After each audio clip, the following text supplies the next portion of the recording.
Vous ne fumez peut-être plus. Patricia a décidé de s'arrêter à la fin de ce journal et il ne fait pas bon de fumer en public en ce moment aux États-Unis. C'est à une véritable croisade que se livrent les pouvoirs publics pour lutter contre les mangeurs de nicotine, entre guillemets. Dans près de 40 États américains, il est interdit de fumer dans les lieux publics. De très nombreuses entreprises privées interdisent à leurs salariés d'allumer une cigarette. Voici le reportage de Jacques Abouchard aux États-Unis.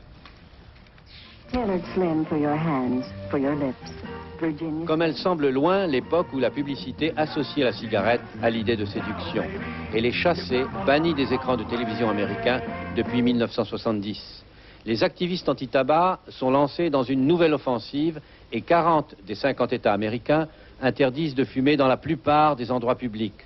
Bus, trains, banques, écoles, magasins, bureaux de poste. Les entreprises mènent la vie dure aux fumeurs, priés d'aller assouvir leur passion en dehors des locaux professionnels. Ces deux employés de Seattle ont donc trouvé un ultime refuge dans la cage d'escalier.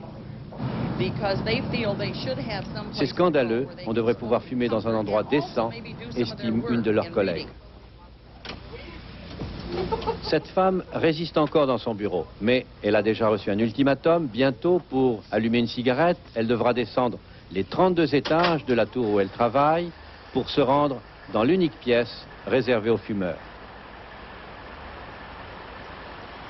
À Beverly Hills, un quartier de Los Angeles, le conseil municipal vient de prendre une décision historique sous les applaudissements. Interdiction totale de fumer dans tous les restaurants de la commune. Les commerçants s'insurgent devant cette mesure qu'ils jugent suicidaire pour leurs affaires.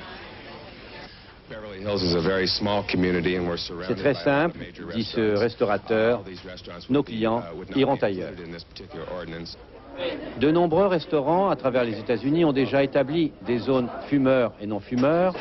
Ils redoutent que l'exemple de Beverly Hills ne fasse tache d'huile. Si c'était comme en Californie, interdit complètement, quel serait le problème pour vous? Oh là là, je perdrais les 3/4 de ma clientèle. Donc 3/4 de vos clients fument? Pas le 3/4, la moitié des clients fument. Pour en finir avec le tabagisme, certaines sociétés proposent des traitements gratuits à leur personnel. Il en existe un grand nombre.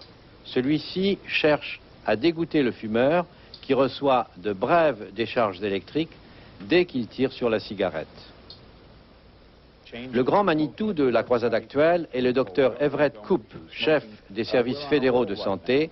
Son ambition, dit-il, éliminer complètement le tabac de la société américaine à l'horizon de l'an 2000. Selon les chiffres officiels, la cigarette tue chaque année 320 000 personnes aux États-Unis, 83% de ces morts résultant d'un cancer du poumon.